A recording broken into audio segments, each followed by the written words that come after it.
to episode 12 or 13, I think, of the Yarn Curator podcast. My name is Naomi. Welcome to my space where I like to talk about primarily knitting, spinning, and the fiber arts, but every now and then a little bit of sewing or cooking might find its way onto this channel. If you're a new viewer, welcome. If you're a returning viewer, welcome back. I'm happy to have all y'all here, as always. If you'd like to follow me on social media, I am the Yarn Curator on Instagram and House of Cardigans on Ravelry. So right at the top, we're going to start with a little admin business. For those of you who are familiar with the channel, you'll know that my sister Zoe also has a podcast called the Felicity Yarn Studio podcast. It's the same name as her Etsy store where she sells hand-dyed yarn. This year, we're hosting a joint KAL. We're calling it New Year Old Yarn. It's a really loosely structured knit-along, make-along. You can use any yarn from your stash that was in your stash prior to 2020. It can be anything you want to make, knit, crochet, sew, weave, whatever. As long as you're using stash yarn, it's welcome. We're running it roughly from January 1st through March 31st. Whips are welcome. Under 50%, use your discretion. And yeah, so that's coming down or is in progress. We do have a Ravelry group now. I believe it's named the Curated Felicity podcast groups. We still have to make threads and everything for in there. So bear with us while we get our together, but it is happening. I would also like to say, if you're interested in double dipping on other channels, stash downs, highly encouraged. I have 2 written down, but I know there's a lot of other people also doing stash downs right now. The first one is Louise from the Adventures with Yarn podcast, and the other one is Sonia from the Pretty Stitched, and I believe she's a primarily crochet channel. And hers is really interesting because I think she's making videos for every project that she finishes from her stash this year and kind of tracking it as a yearly journal almost on YouTube. So go check out their channels. So if you'd like to enter into our KAL, as I said, we're going to get a chatter thread and a finished object thread going in the Ravelry group. Additionally, you can enter on Instagram using the hashtag New Year Old Yarn. Might be a 2020 on there. I'll put the hashtag on the screen to make sure Zoe and I are using the same one, but I'm pretty sure it's New Year Old Yarn, KAL. So yeah, that's kind of it for admin-y type things. Really am aiming to keep these videos right around the 30-minute mark based on y'all's feedback from the last episode that I uploaded. It seems like 30 to 40 minutes is kind of the sweet spot in terms of interest, and that you guys like the traditional show and tell format. So if it ain't broke, why try and change it? I did want to talk real quick about the sweater that I'm wearing today. This is my Zweig by Caitlin Hunter. I knit this out of Madtosh fingering yarn.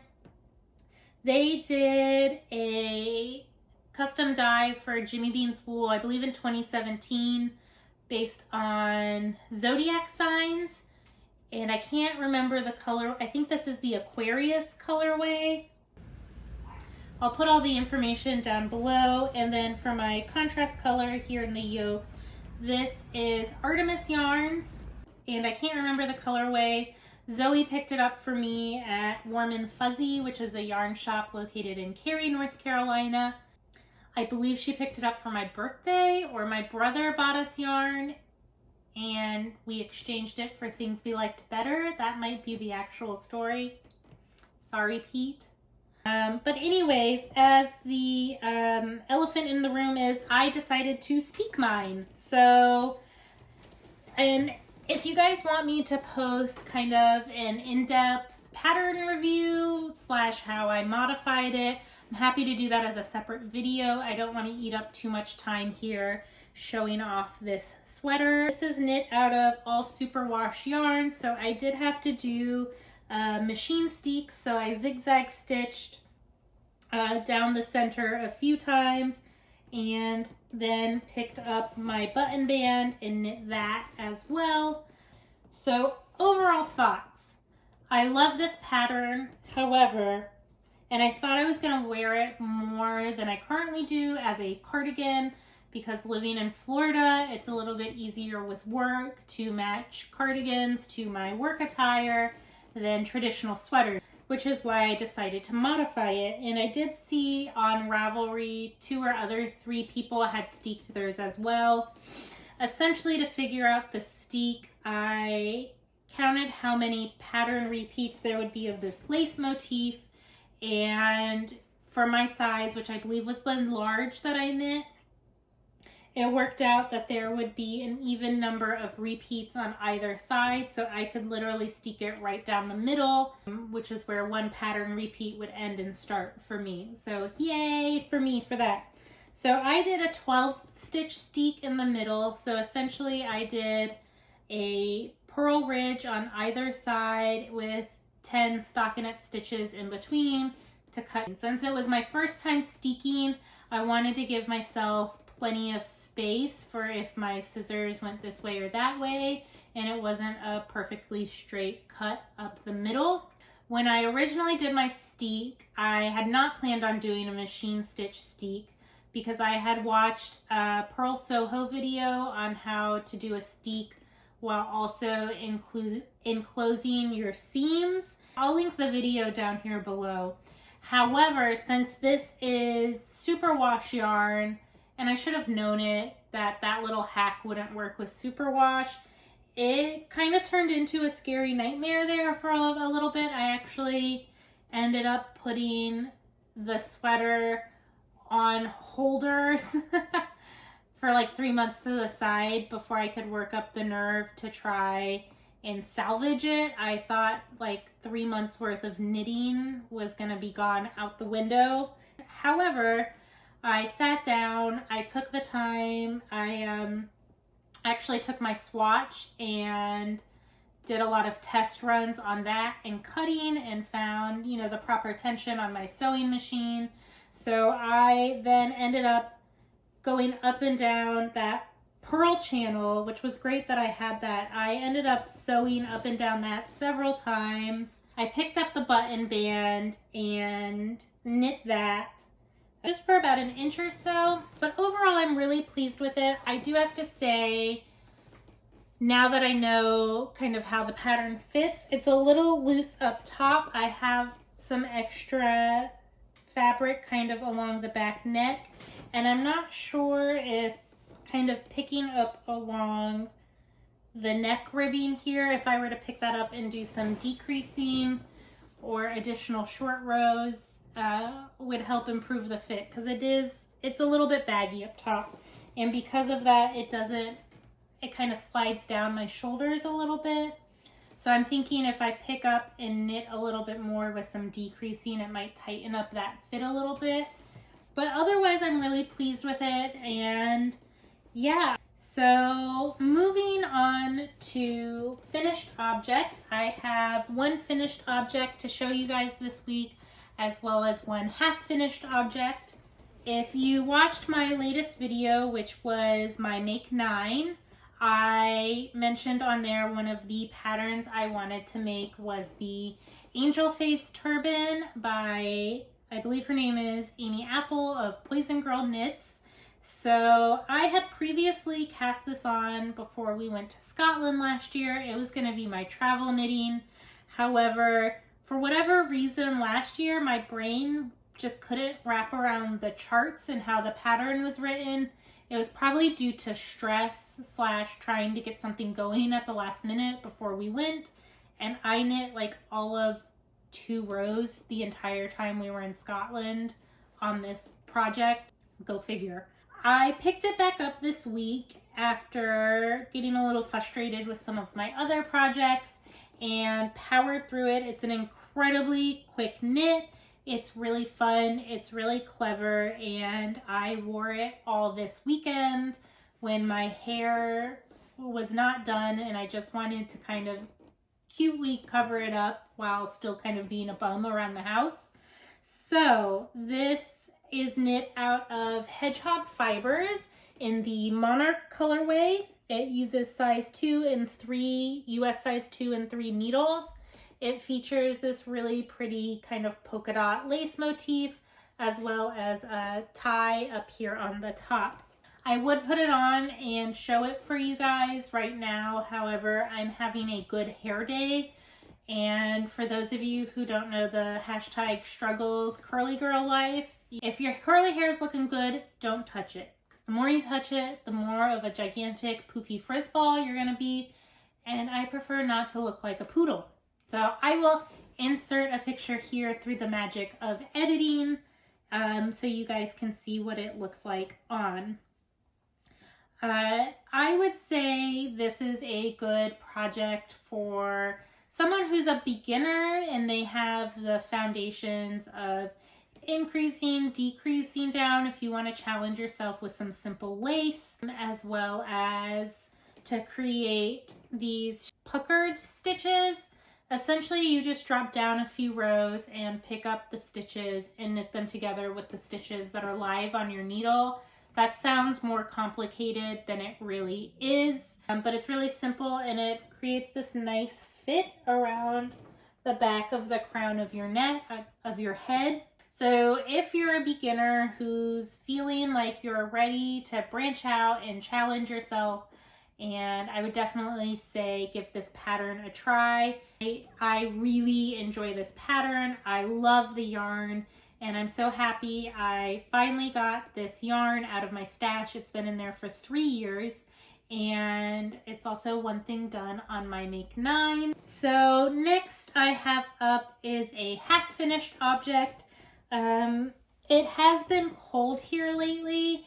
And I must have like poor circulation or something because my feet have been freezing all the time. And generally I hate wearing socks, but when my feet are this cold, I do usually reach and grab these things that I have that are called cabin socks. I used to wear the crud out of them when we lived in Colorado. Anyways, I digress. So I got tired of my feet being cold, so I decided to cast on the Lumi socks, which is a pattern by Fiber Tales. These are a worsted weight sock pattern. They knit up super quick. It seriously took me like 3 hours one evening to make this one sock. Features a really pretty Latvian braid that you start at the cuff and then you decrease down to shape around the ankle, and it has this really pretty, I don't know if you can see it, slip stitch detail on the front and back, and then the slip stitch also goes down the top of the foot. So I just need to cast on and make the second sock. That way I can have these to wear around the house. These are knit out of some Barocco yarn because I have knit this pattern before as a gift for my mom. So if you're looking for a really good, quick gift knit, I would highly recommend this pattern. You can definitely get probably 1 to 2 pairs of socks out of your yarn, especially if you make, you know, 1 pair out of like the gray, which my mom got gray with the white contrasting cuff, and then I'm using the leftover white with the leftover gray now to make a pair of socks for myself. I do have to say, and it might just be because this has been sitting in my stash for a long time, but I feel like this fabric is not as dense as the pair that I made for my mom.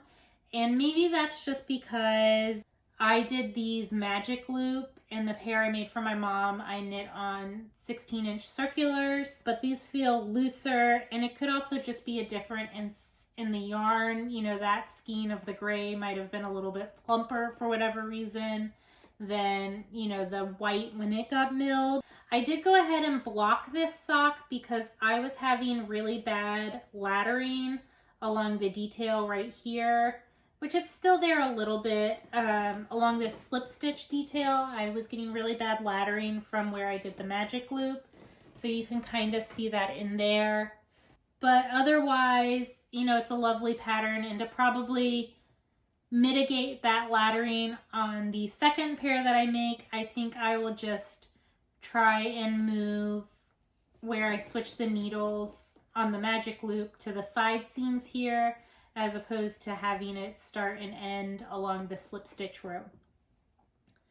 So that is a half finished object. Maybe this week or weekend I will cast on its mate, and then I can have something to keep my toes warm next spring when it gets cold again in Florida, because if fate is any sign, it's gonna be hotter than Hades here in like 3 weeks. All right, up next for whips, I have 2 projects to talk about with you guys. The first is my basic raglan pullover, this pattern by Joji Locatelli.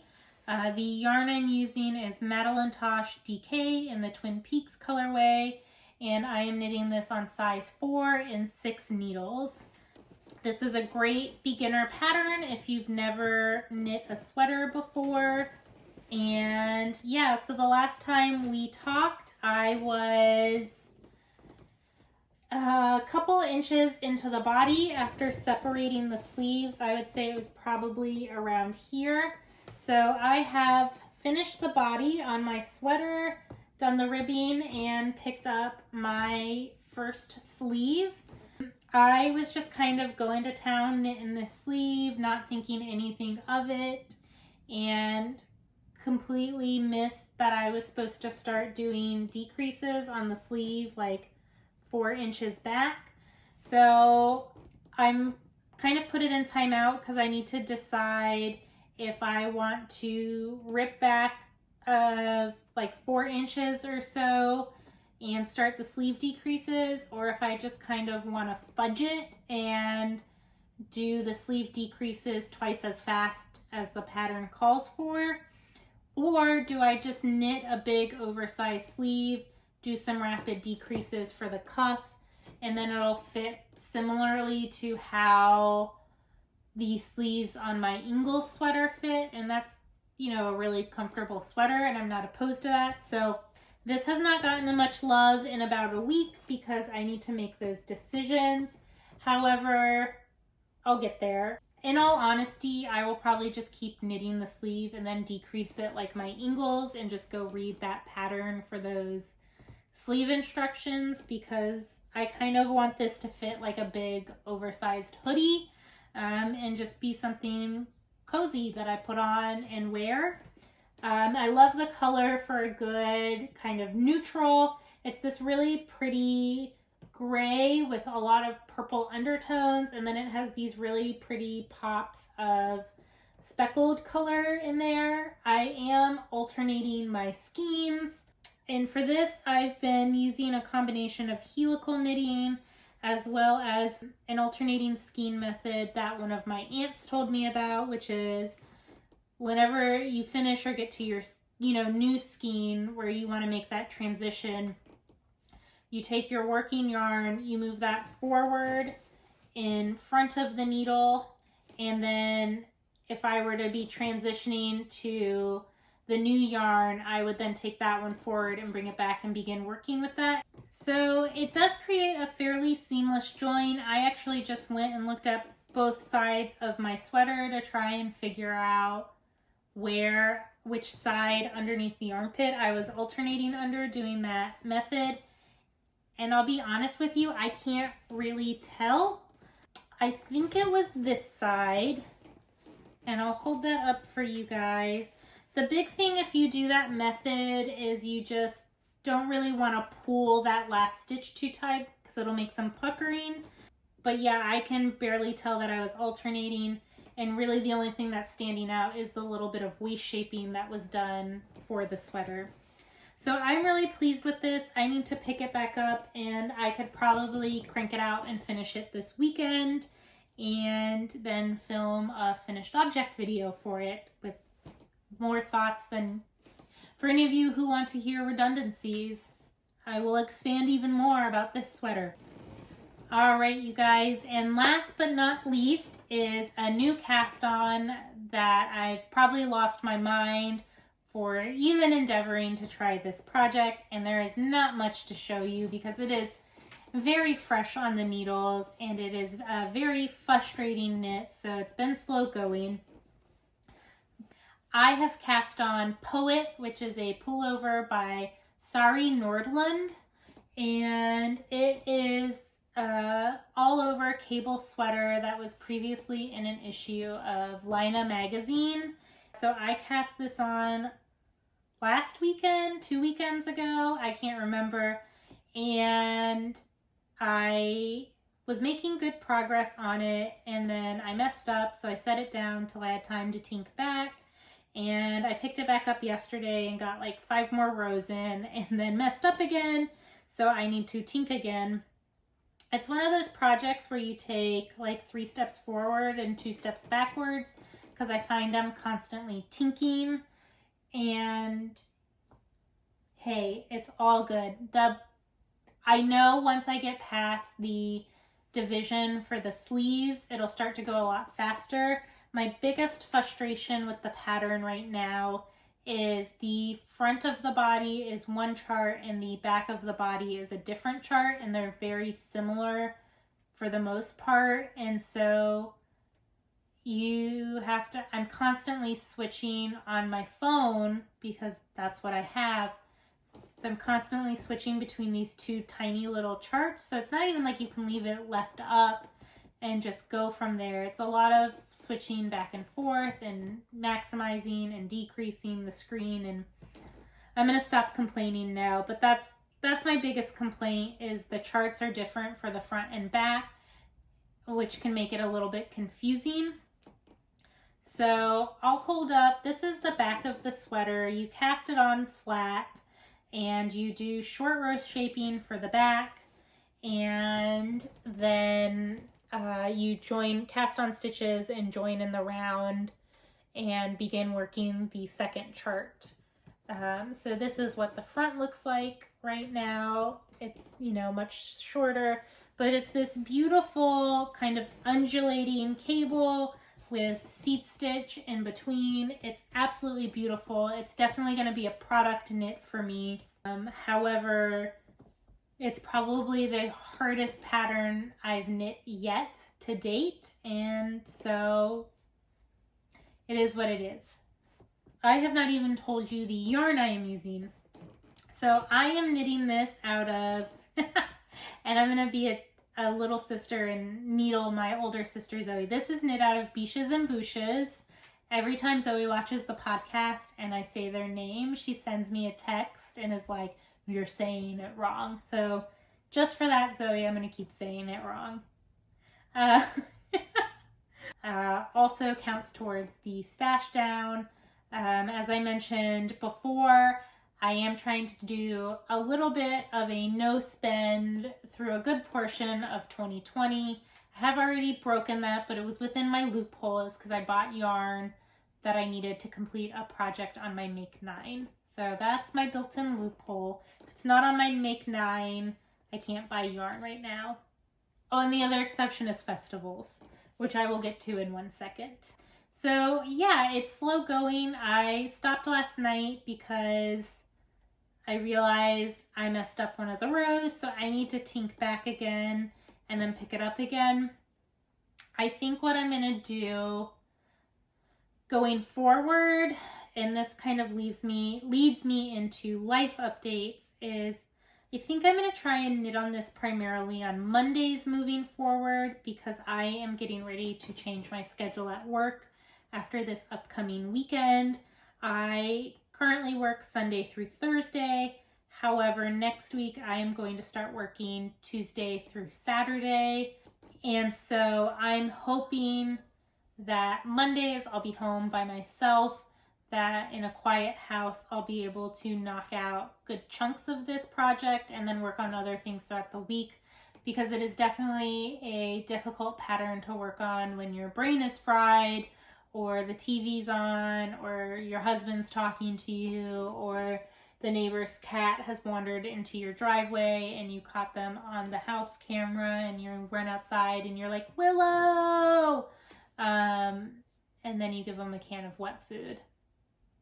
Am I the only person who does that? I love this cat. Which is not, there's actually 2 neighborhood cats that I'm like, they're the absolute sweetest cats in the world. One is named Willow, who lives like 3 houses down that way, and the other one is named, the other one I've named Gouda, but his name is, Theo. Theo is his actual name, but I call him Little Gouda. He lives like 3 houses down the other direction, and I think our yard is like the halfway point or like the boundary line for their 2 territories. So I just give the kitties lots of love. I digress. Anyways, this pattern requires more concentration than I have at the end of a work day, or than I can devote to my husband when he's home on the weekend with me.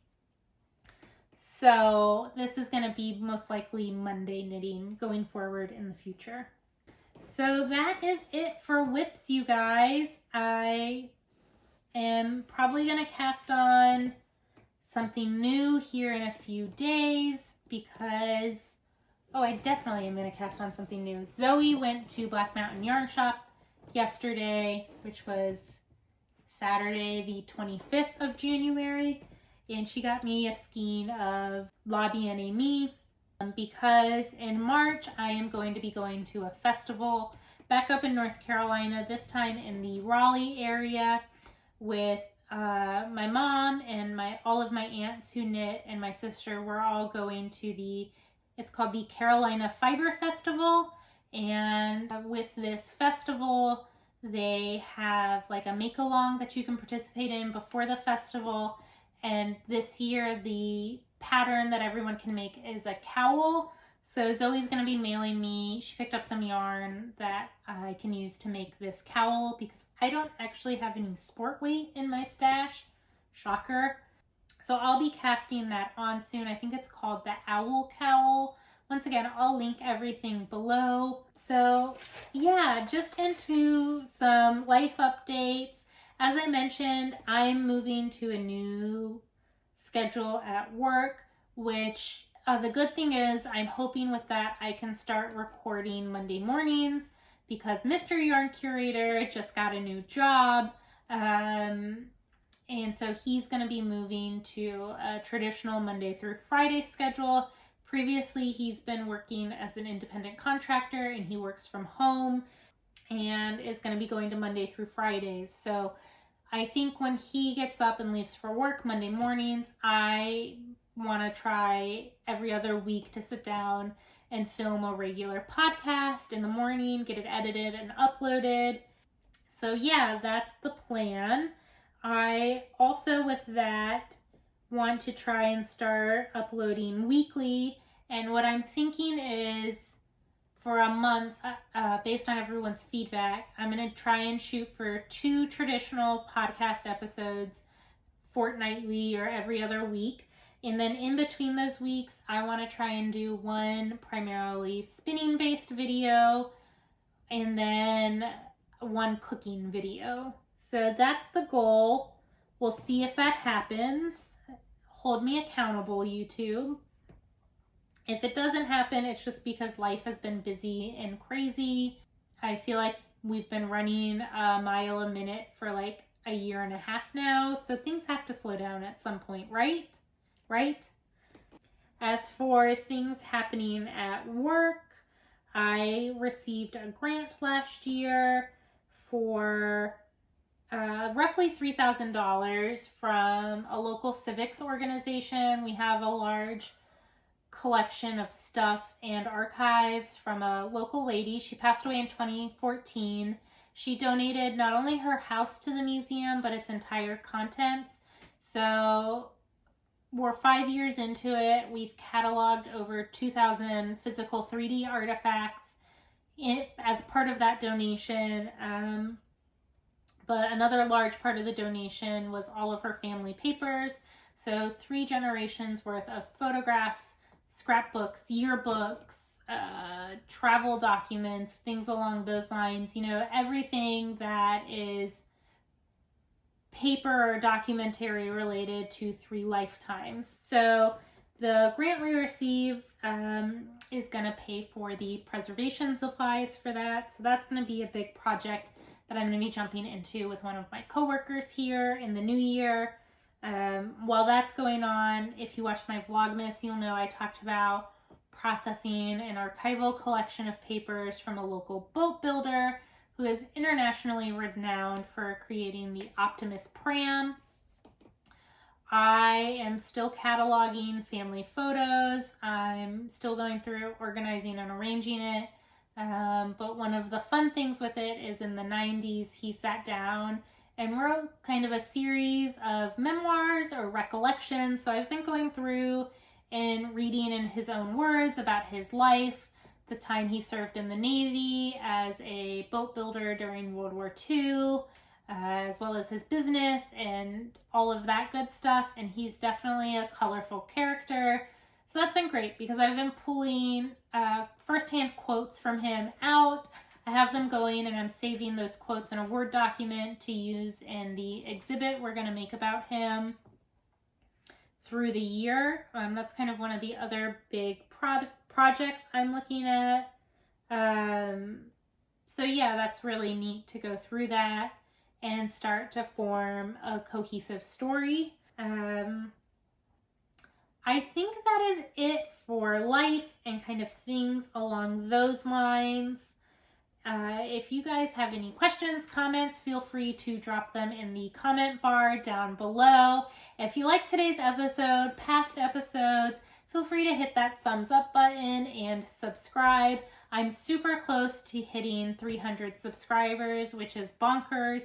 I think once I hit 300, I plan on doing another giveaway because I purchased a storage cabinet for my craft room yesterday and I just have too much yarn. It's too much yarn. So I'm going to go in there. I'm going to pull out maybe 1-2 skeins to give away to one of you guys.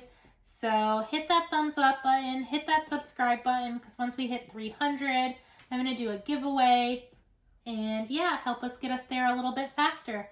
So as always, thank you so much for watching, you guys. I look forward to checking back in with you soon. And until next time, I hope you enjoy your making, crafting, or whatever brings you joy. Talk to you later. Bye.